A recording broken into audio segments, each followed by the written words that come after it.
महाराष्ट्र के मुख्यमंत्री उद्धव ठाकरे ने शुक्रवार को महाराष्ट्र विकास अघाड़ी सरकार के प्रमुख के रूप में अपना 1 साल पूरा कर लिया। ठाकरे के लिए 1 साल कुछ खास नहीं रहा। उन्होंने पुराने राजनीतिक सहयोगी भारतीय जनता पार्टी के हमले झेलने पड़े।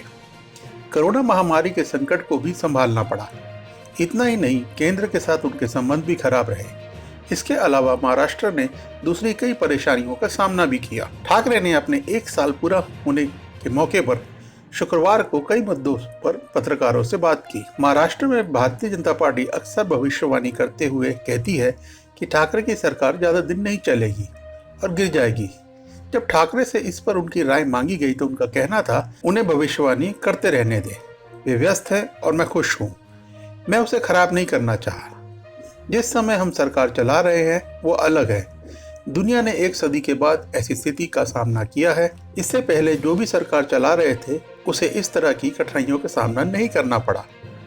केंद्र सरकार और महाराष्ट्र के रिश्ते को लेकर ठाकरे बताते हैं कि भले ही सरकार चलाने वाले लोगों की पार्टी या विचारधारा महत्वपूर्ण है, लेकिन केंद्र या राज्य में निष्पक्ष रूप से काम करना सरकार का कर्तव्य है।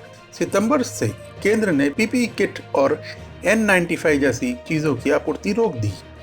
इससे राज्य को लगभग 250 से 300 करोड़ रुपए की मार झेलनी पड़ी। साथ ही लगभग 38,000 करोड़ रुपए का जीएसटी और कर विचलन बकाया है। अभी भी केंद्र के पास पेंडिंग है। निसर्ग चक्रवात, बाढ़ और लगातार वर्षा जैसी प्राकृतिक आपदाओं से निपटने में भी हमें कोई सहयोग नहीं मिला। वैक्सीन पर बात करते हुए ठाकरे कहते हैं कि हमें एक योजना की आवश्यकता है, क्योंकि टीका बनाने वाली 5 कंपनियां हैं। इसे किस तापमान पर संग्रहित करना है, कितने खुराक की आवश्यकता है, अभी तक किसी बात पर स्पष्टता नहीं है। जब पत्रकारों ने उनकी सरकार की उपलब्धियों को लेकर उनसे सवाल किया तो उनका कहना था, हमने रायगढ़ जिले के विकास का निर्णय के साथ शुरुआत की है और इसके लिए फंड जुटाए। एक और बड़ा फैसला था 2 लाख करोड़ तक का कृषि ऋण माफी।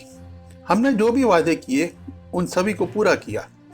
कृषि ऋण माफी में एक बड़ा फैसला था, हम किसानों की आय को दुगना और तिगुना करने की घोषणा नहीं करते या यह कह दिए अच्छे दिन आएंगे, ऐसा हमने कभी नहीं कहा। उनसे जब पूछा गया कि आप भारतीय जनता पार्टी और मोदी के सामने खड़े हैं, उन्होंने जवाब दिया कि नहीं, ऐसा कभी मेरा इरादा नहीं है।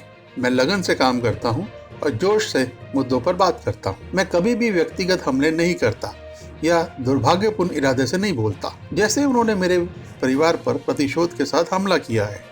जब हम उनके साथ थे तो हम उनके लिए अच्छे थे, हम उनके लिए प्रचार करते थे, जिसके बिना उनके वोट बैंक को नहीं भरा जाता।